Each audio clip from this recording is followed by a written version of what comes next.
So we're picking up tonight where we left off 2 weeks ago, which is 2 Kings 6. And who knows where we'll end up. We may end up in 2 Kings 6. But we're going to start in 2 Kings 6. The last thing we looked at 2 weeks ago today was Naaman and the situation with him and his leprosy in chapter 5.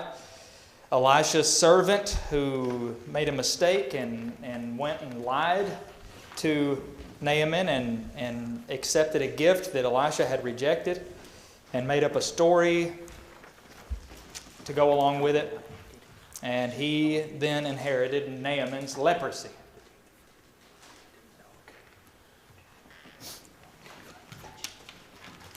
Very well may be significant there, considering Gehazi was a Jew, presumably.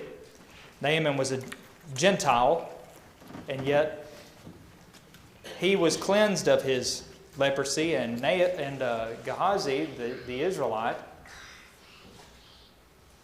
got his illness, his leprosy. And Paul, in a spiritual way, said the same thing about Jews and Gentiles in a spiritual, bigger picture sense of the Israelites who were seeking to attain the righteousness, failed to obtain it, but the Gentiles who were not seeking to obtain it throughout history ended up obtaining it, and then it just flip-flopped almost as far as that goes.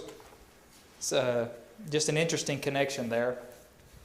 Although the Bible wasn't written to be an allegory, it's not an allegory, but there are spiritual lessons that we can learn from the actual history there.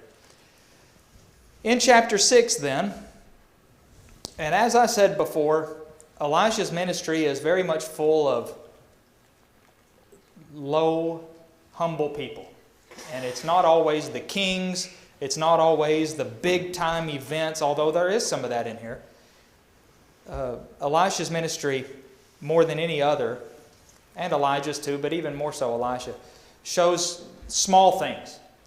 Lowly people, small things. Probably should have mentioned already that all but 4 of the pre-exile prophets fall under 2 Kings 8 through 20.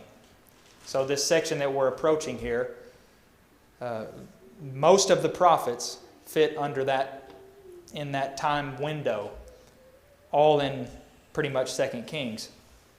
And we're sort of in a period of a lull before the storm as far as the nation was concerned, the 2 kingdoms. And some of these big-time events we've seen already, but then in chapter 6 it's like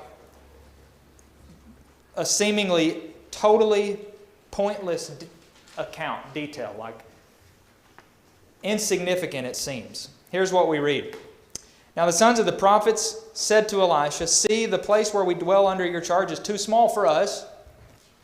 Let's go to the Jordan and each get us a log there. Get there a log, and let's make a place to dwell there." So their place was too small; they needed to expand. So they're working on it. These sons of the prophets, building. Elisha goes with them. They start cutting down trees. Verse 5 says, "As one was felling a log, his axe head fell into the water, and he cried out, 'Alas, my master, it was borrowed.' And Elisha said, 'Where did it fall?' He showed him. He cuts off a stick, he throws it in there, and it made the iron of that axe head float to the top of the water. Miracle. Iron doesn't float. And especially it's not going to float after it's already sank. So no explanation here but a miracle. But you can't help but ask the question, why is this here? What significance does this have in the Old Testament? This man borrowed an axe, and he's using it to cut wood, and the head flies off into the river. Well, I'd see in this a lesson that God is also concerned with the little things. He's not just concerned with big things. He's not just concerned with nations and kings and wars and and these kinds of things. But even the little things matter to him. The lowly people matter to him. He cares. This axe head, you can't help but feel sorry for this prophet, this servant, because he's distraught about this axe that he borrowed, and now this was a big deal to him. Elisha, God through Elisha, saves him from this personal humiliation or disaster, even though it didn't have any real, earth-shaking consequence. Just a little thing, personal almost, and yet not only did God act on his behalf, but it's recorded in the Scriptures, in the Old Testament. So, just a touching little moment there, count in the history. And there's another one right after this, a little bigger in scale, but it's still comforting and encouraging. Imagine here, you're in the city, a walled city, a fortified city like Jerusalem. You wake up, you look out, and there's an enemy army outside.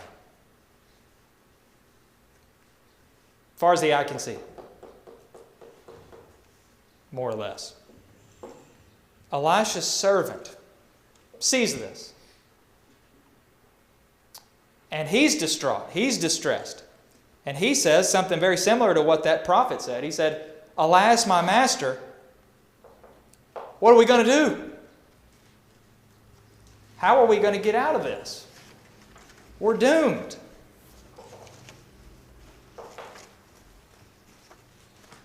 So Elisha says, "Don't worry. Don't be afraid. For those who are with us are more than those who are with them." And Elisha prayed that God would open his servant's eyes. Okay? Because why was this servant fearful? He was fearful because the Syrians had way more people than they did. Their soldiers, their army was massive compared to theirs, at that time at least. And that's why he thought they were doomed. They have no chance. But Elisha said, we got more. We got more people. The people, those that are with us, are more. So he says, open his eyes that he may see. And Jehovah opened the eyes of the young man, and he saw. What did he see? The mountain was full of horses and chariots of fire. Now, what is the connection that we would make with horses and chariots of fire? Okay. Not a normal army, is it? I've never heard of a normal human army that uses chariots of fire. And even if it's not trying to say that the horses were of fire, which the grammar, at least as far as this translation is concerned, could be taken that way. Horses of fire and chariots of fire. That may be the most natural interpretation. Even if it was just the chariots that were of fire, still, who's going to ride in that chariot? Not me. No, this host is angelic. These are angels. Now, they weren't visible. They were there, but they weren't visible. They weren't able to be seen until God opened this man's eyes. And that was the only miracle, strictly speaking, that was done here. Nobody would have known that host was there if this hadn't been recorded. But yet, what ended up happening would have still happened. And what that was, it says, go ahead, Joe. Well, as we sing, God moves in mysterious ways, His wonders to perform. And then there's another song where it's,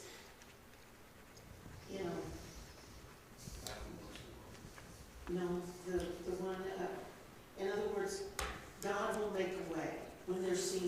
we no way. Mm-hmm. Your works and ways we cannot see. And so I think that's consistent from the beginning of time, that there is a battle. I think that's what Revelation is about. There's stuff going on all the time that we have no clue. But we know we win if we're on God's side. Yeah, that's the key. And so this is just a glimpse of the power of God around us. And why we should be afraid or worried. But we are sometimes, aren't we? We love to worry. And yeah, I don't think this is just an exception. I think the exception here is that God allowed him to see it. The implication would be, and it's certainly in harmony with pretty much the entire Bible, is that kind of stuff is going on, like you said, all the time. We just can't see it. So do you think Elisha actually saw them when he prayed, or just because of his faith he knew that they were there? It's a good question. I don't know. He may have just known that they were there, or maybe God told him, or maybe he saw them. It's kind of a take your pick, you know. I mean, no way to know for sure. By faith, we get to see it too. Mm-hmm. I think that's why, unlike the accent, has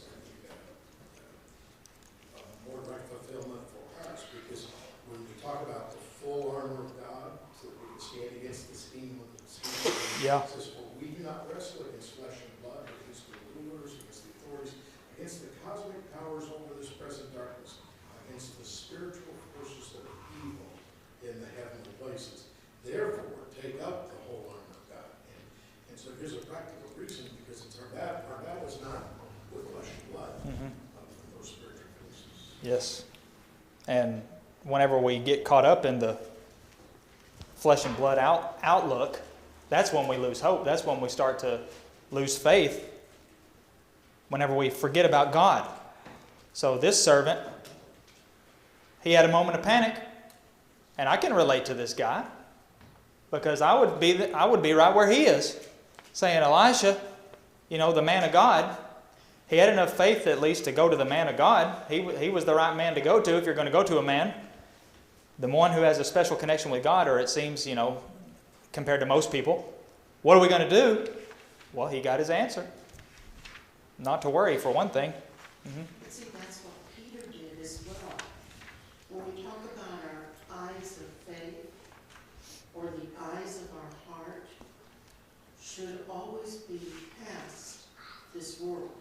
It should always be a faith in Jesus. It's not in our power. Peter, can I walk on the water? Why did he ask to walk on water? I don't know. But he did. But the minute he took his eyes from Jesus and started looking at the elements that he could see, he started sinking. Mm-hmm. Absolutely.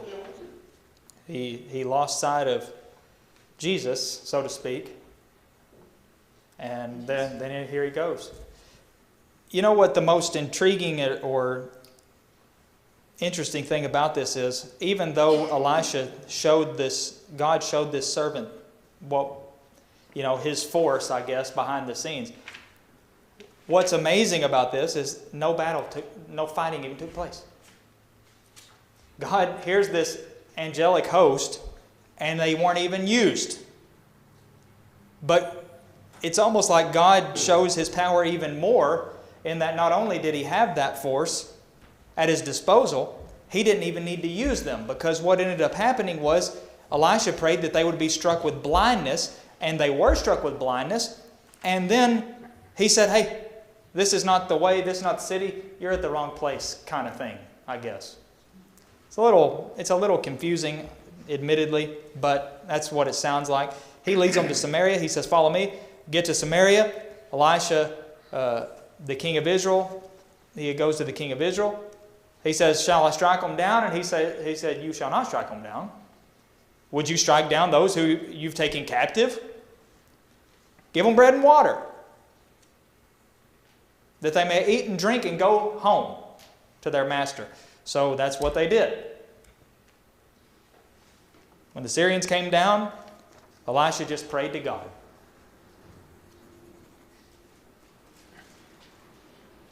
God struck them with blindness. However, sometime after this, Syria comes back to Samaria, besieges Samaria. There was a great famine in Samaria on top of all this. And I've referenced the devastation of siegecraft and war. Here we get a taste of that.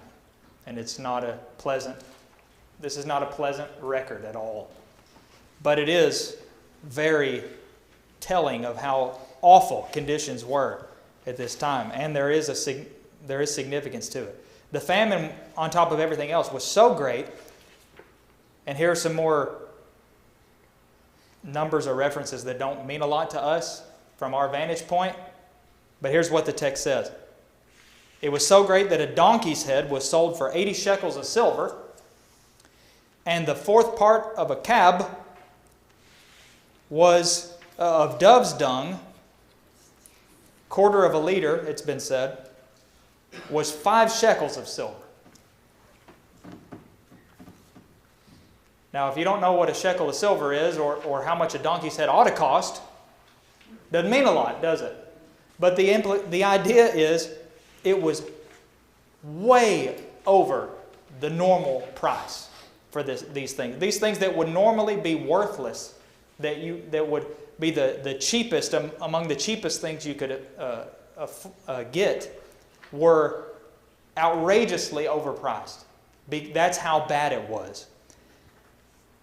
So that's what verse 25 is telling us. This is how bad it was. And if that's not bad enough, what is recorded next certainly shows just how horrifying. The king's walking around up there on the wall, and a woman cries out and says, "Help me, O king." And he asked her, "What's going on? What do you need help with? What's your trouble?"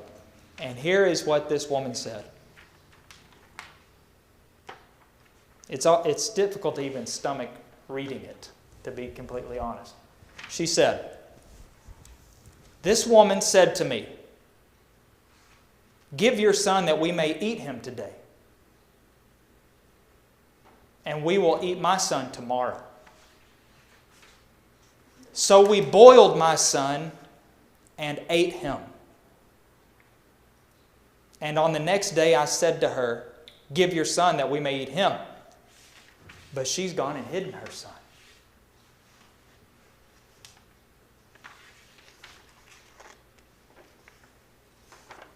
I can't imagine how bad it must be before you get to that point.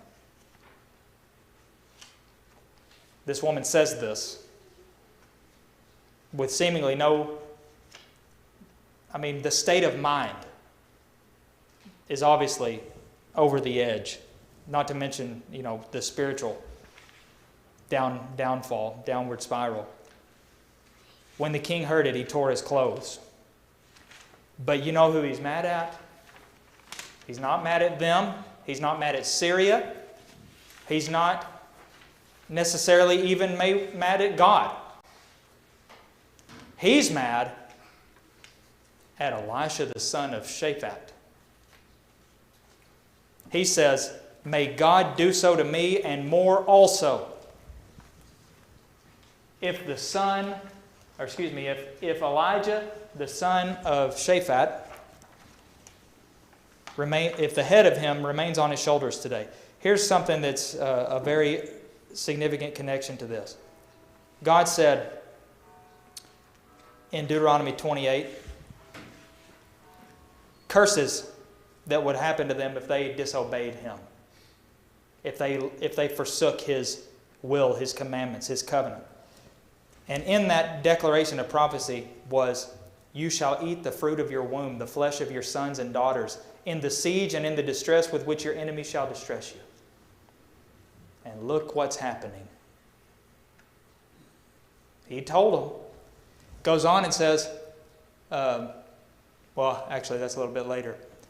"They shall besiege you in all your towns, throughout all your land, and it's going to be so bad that you're going to eat your own children." And these kinds of things have been recorded in history at other occasions when sieges are happening. That's how bad it gets. Like we said, with siege, the point is nobody comes out and nobody goes in. And they'll just wait. All they have to do is wait there until their provisions run out. And then you don't even really have to fight because there's nothing to fight. You just get to go in and take it. It's yours. So that's what they're doing. And obviously their provisions were gone. And the poorest of them, obviously, like these two women. We see the mental state and the horrendous deeds. He swears by God that Elisha would die that very day.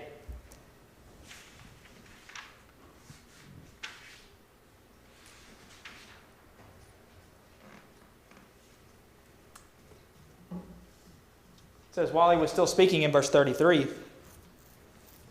the messenger came down to him and said, this trouble is from Jehovah.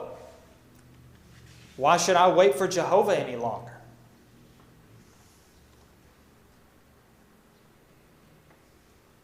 Very ugly idea, but it's not uncommon.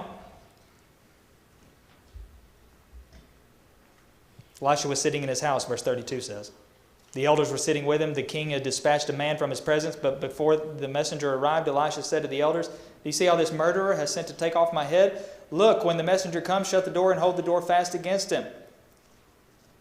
And then he came and said, this trouble is from Jehovah. Why should I wait for Jehovah any longer? But Elisha gave a prophecy then, and it sounded absolutely crazy. He said, this time tomorrow,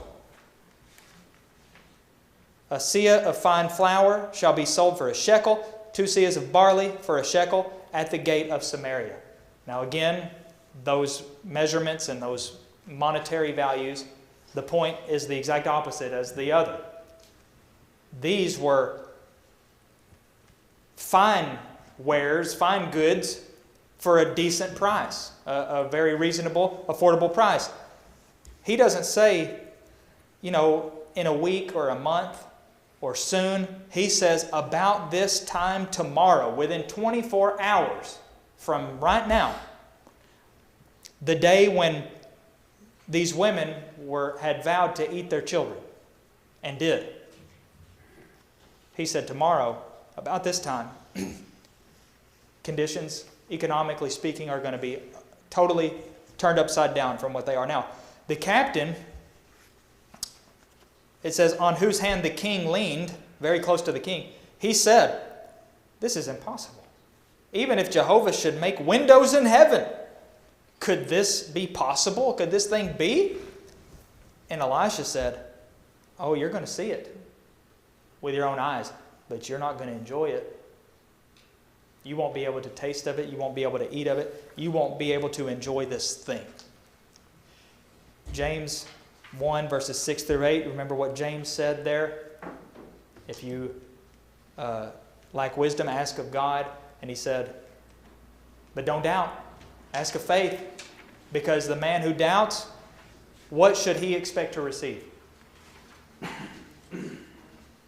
What's that? Well, in that case, yeah, if you doubt, yeah, I don't know if I said that correctly or not. I may not have said it right. If you doubt, he better not expect to receive anything.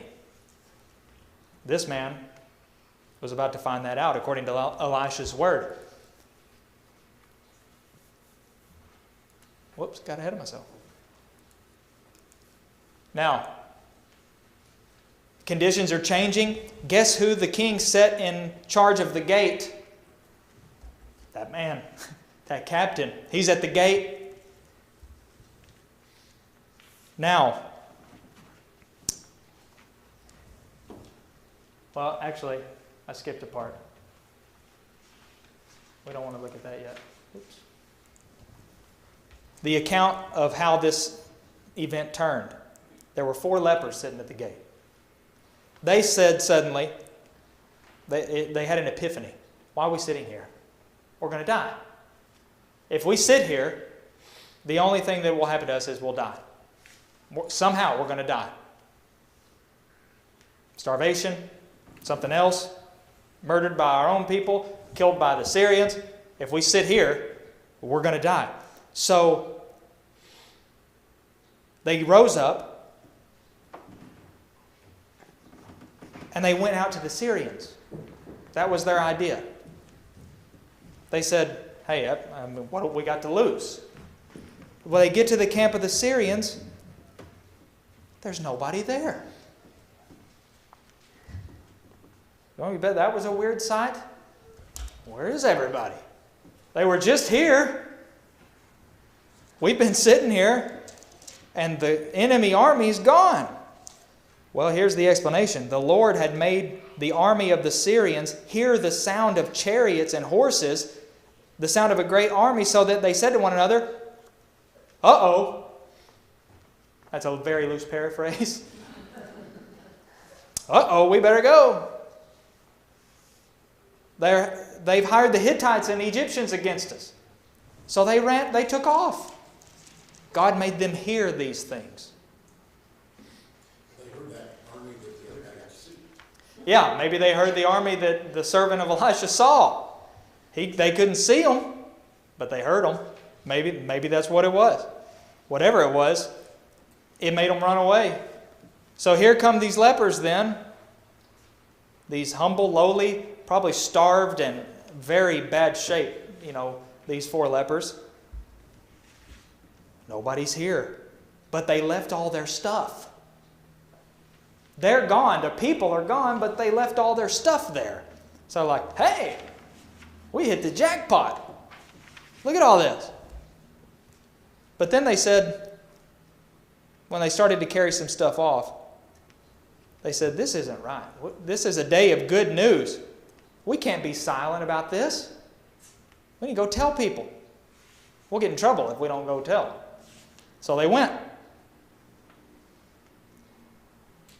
Told the story. And then verse 16 says, 15 and 16. They went after them as far as the Jordan, and behold, all the way was littered with garments and equipment that the Syrians had thrown away in their haste. The messengers returned and told the king. Then the people went out and plundered the camp of the Syrians. So a seah of fine flour was sold for a shekel, and 2 seahs of barley for a shekel, according to the word of Jehovah. Isn't that what Elisha said? Just 24 hours earlier, at a time when nobody would have ever possibly thought that the tide could be turned. Right at their moment of the deepest gloom and doom, Elisha said, this time tomorrow. This is how it's going to be. And that's exactly how it turned out. Against all odds, and that's the same lesson we just talked about a second ago. God is able to do what we would not expect anybody to be able to do. Sometimes we're like that captain. Well, here's what happened to the captain. He got trampled to death. So guess what? He saw that what Elisha said had come true. But then he was trampled to death. Isn't that also what he said? You're going to see it with your own eyes, but you're not going to eat of it, just as he had said. And that's what the text says. The people trampled him so that he died, just as the man of God had said to him when the king came down to him. So God is saving the day right and left. Now, why would God save a city of a king as wicked as Samaria and the king of Samaria? Well, you could ask that question about any time God saved them, and God told them sometimes. I'm doing this not because of you, but because of the covenant I made with David, or the covenant I made with Abraham, or because of my servant David. God had a plan, and it required these people. It didn't require all of them, but it did require them. They were failing God miserably, but God was still there. They still had the chance to turn to Him. They still had the chance to be redeemed. They still had the chance to be right with Him. And God was seeing His plan through. And as soon as that their part in that was done, I mean, things would change a little bit. But until that time, he was still showing them in so many ways, teaching them His power. You can trust Him. You should trust Him, rely on Him. He is still God, and He should be their God. So even when they were trying to worship other gods, God was showing them, telling them by the prophets, by word of mouth, by these actions, He is God. Jehovah is God. He's the only God, and He should be your God and your only God. Chapter 8, a man by the name of Jehoram reigns in Judah. Kind of skipping down a little bit. Obadiah's ministry took place during this time. The oldest of the minor prophets, the earliest, I should say, of the minor prophets.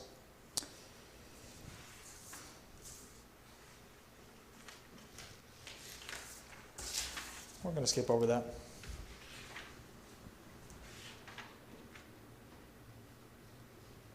We'll skip to chapter 9. Jehu went on a bloodthirsty rampage.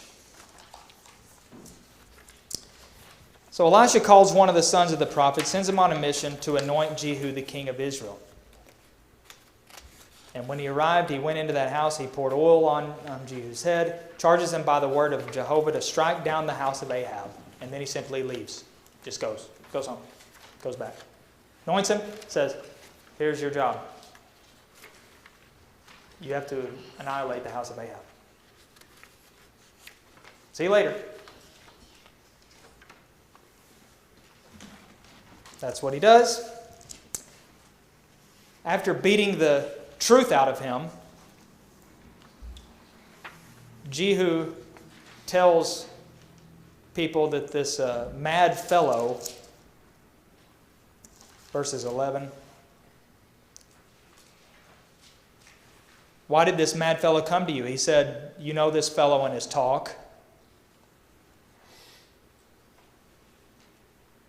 Long story short, they proclaim him king there. So Jehu's the king. Well, he goes to a place called Jezreel. We've been there before in our journey.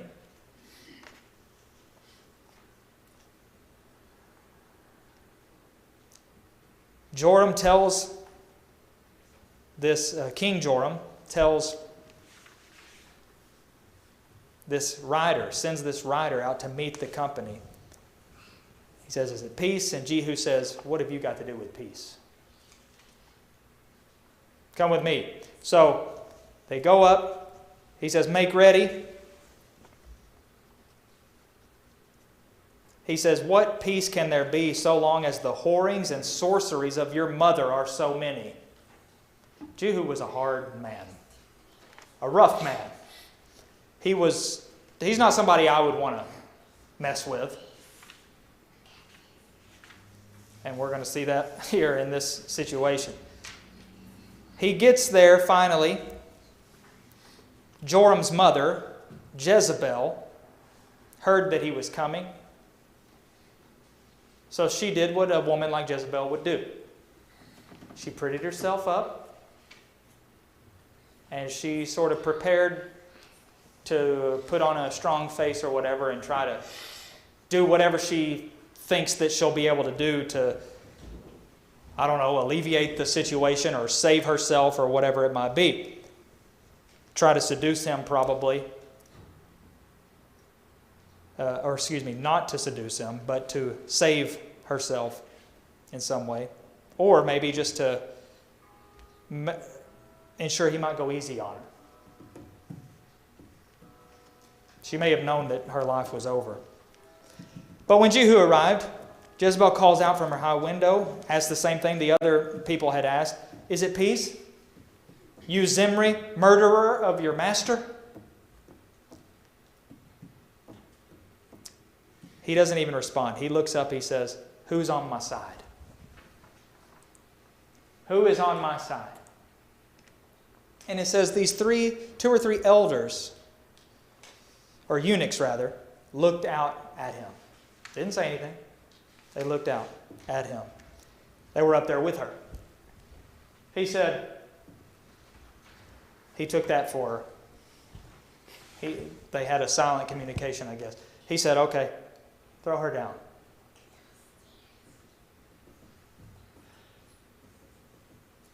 Guess what they did?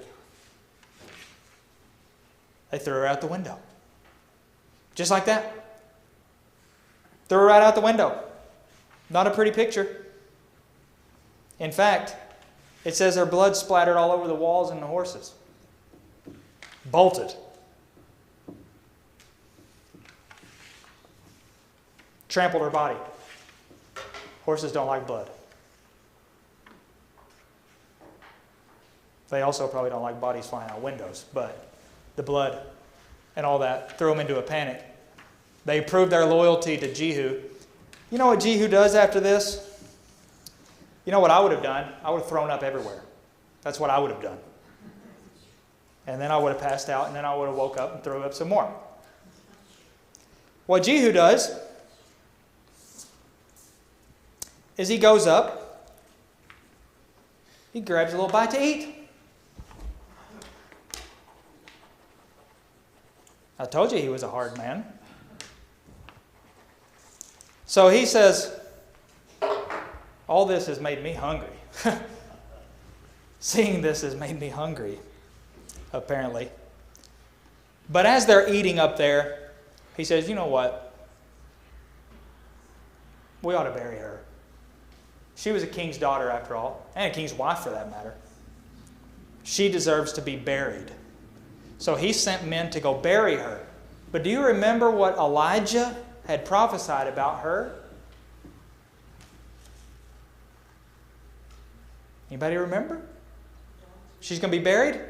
No, the dogs are going to eat her. Well, Jehu's about to get in the way of that. Now, God knows all. God knew that they were this. God knew everything that was going to happen before it happened. But let's use our human way of thinking. It's almost like, uh-oh, this wasn't supposed to happen. Now they're going to bury her, and they're going to mess up the prophecy. But before they can get down there to bury her, by the time they're down there, they can't find Jezebel. Only thing left is her hands. And what else was it? Her skull and her hands. And feet. Nothing really to bury. You know why? Dogs ate her. Just like, to quote the verse, according to the word of Jehovah that he spoke to Elijah. Mm-hmm. Okay, it was talking about how fast Jehu was driving. That's the way he did things, fast and furious. Now, if you're going real quick and you're in the heat of a battle, he may not have even seen her when she fell and got in the way and it got real messy. Who, Jehu? No, yeah, and that's why he said, oh, we probably should go back out and bury her. There wasn't anything left to bury her. Well, he had to have seen her because they talked to each other. Well, yeah, but what I'm saying is, I don't think he saw. You don't think he saw her come out? Of her. I don't think he saw the dogs, but I think he had to have seen her die because he said throw her out the window, and they threw her out the window. Dying is one thing, being chopped up in a bunch of pieces is something else. And that's kind of the picture you get. Yeah. If you're going real fast, you don't even know what it is. Well, he wasn't going fast when that happened. But I'm glad you point that out about his driving because it's always humored me a little bit, amused me that I don't know what somebody's driving could look like in a car or a chariot that you would recognize. We'll recognize their car. You know, that looks like so-and-so's car. But if every car looked the same and you see somebody driving, I know who that is. That looks like the drive-in of so-and-so. Well, if you're in the car, then you know who's driving. If J.E.'s driving, you know. It sounded like you meant you. It sounded like a confession. I was going to confess somebody else's. Oh, okay. Whoever he's talking about, yeah, they're driving. But Faster than Jehu. faster than Jehu? Yeah, he was driving the way he drove. And they look out and said, that looks like the driving in Jehu. I know who that is. It's just a interesting little detail. It's always found a slightly. You don't see a lot when they're going that fast. That is true, but he did tell them to throw her out the window after he got. Can they say that about the way that Asahel ran too? Yeah, he was swift. Yeah, the running, that looks like the running, something like that. I think there's a similar statement. Yeah, I think you're right. But it's just interesting. That looks like Jehu's driving. How many different ways can you drive a horse and chariot, you know? But apparently, they would know, I guess. People are going to write a crazy movie out of it and think they can think this stuff up. Yeah, that is true. The truth is often more bizarre than fiction. So, this is the word of Jehovah. They realized, they remembered. They went down to bury her. Nothing's left but her hands, feet, and skull. This is what Elijah the Tishbite said was going to happen.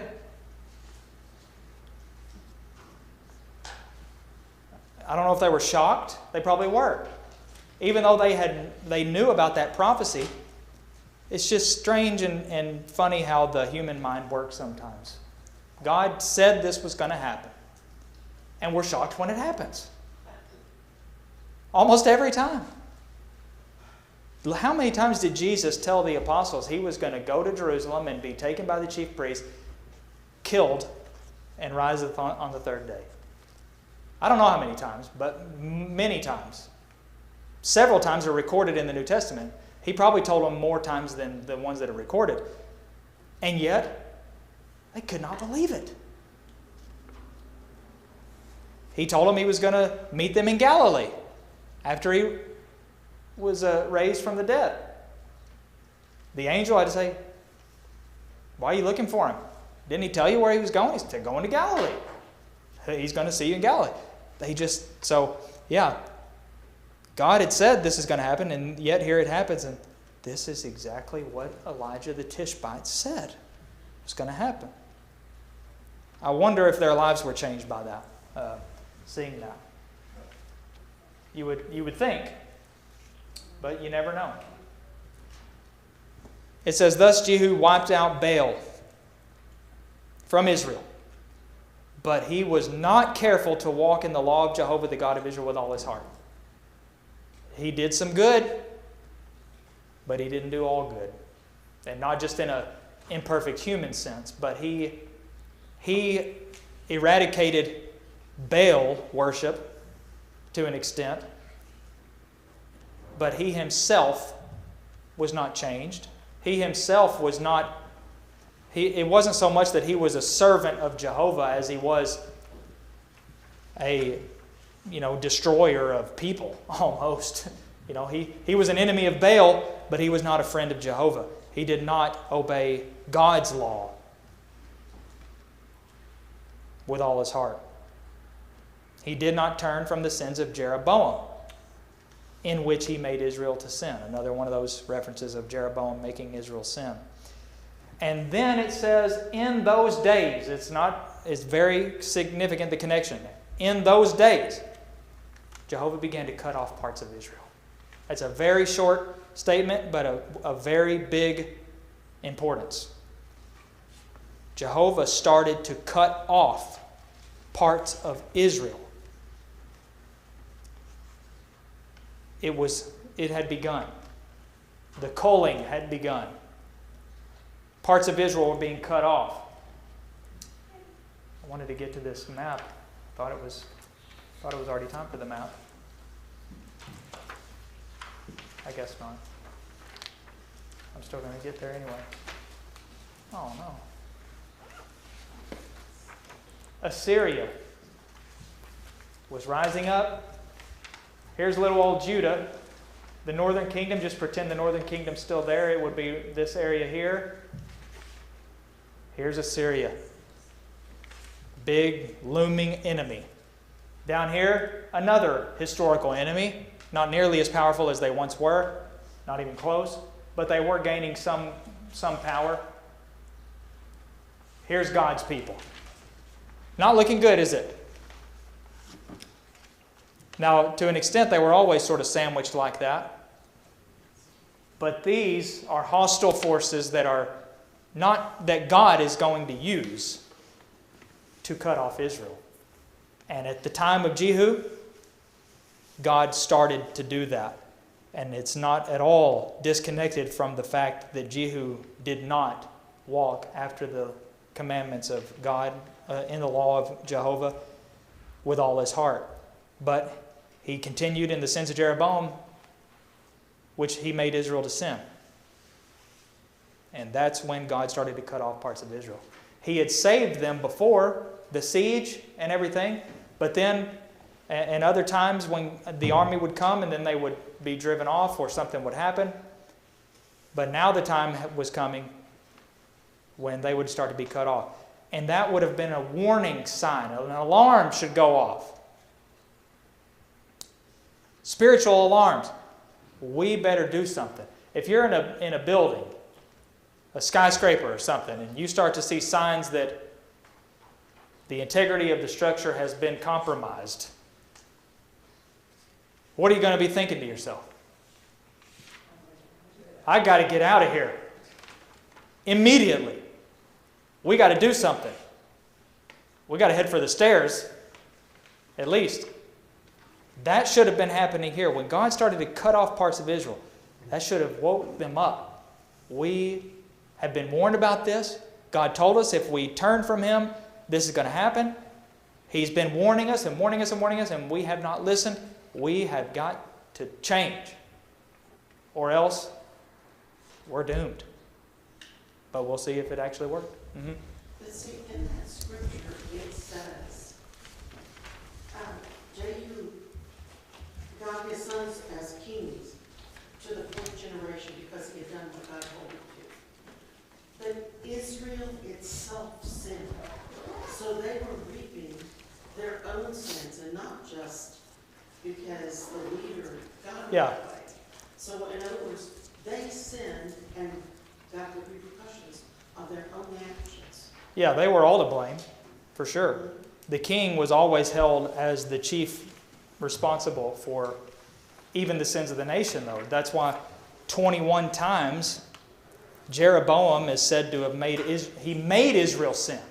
He made them sin because he opened up the door for sin, and therefore God held him responsible for not just enabling sin, He made them, the text says. He made them sin. He built altars in Dan and these other places, from Dan to Bethel, as the expression goes in the Old Testament. He made these altars for worshiping God contrary to the law. He enabled Baal worship and other idolatrous worship practices. He did it himself, but by opening that up, he made Israel sin. And I don't think that's anything that's an exception today. Our leaders, by enabling and allowing sinful things, like killing babies, for instance, they will be held accountable. Mm-hmm. Don't you think that's because the nature of humans is to follow and not necessarily be on their own? You know what I mean? Follow, yeah. And so therefore those who are natural leaders can basically lie and people will believe. Yeah, people will follow it. God knows that about man. He made us. So He gave direction because He knows that men need direction. But where are they being directed? You know, where are our leaders leading us? Whether they're spiritual leaders in the church, whether they're civil governmental leaders in the state or the country. What kind of people are we putting in office?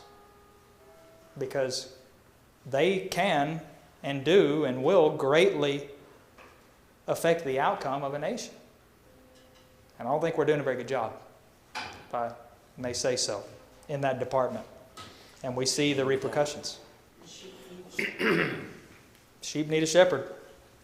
And as far as the nation is concerned, we don't have any shepherds. But we can be the shepherds.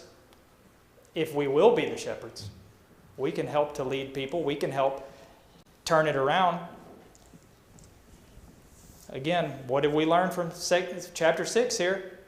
May not seem possible, but with God, all things are possible. So, leave it to Him, but also do what you can do.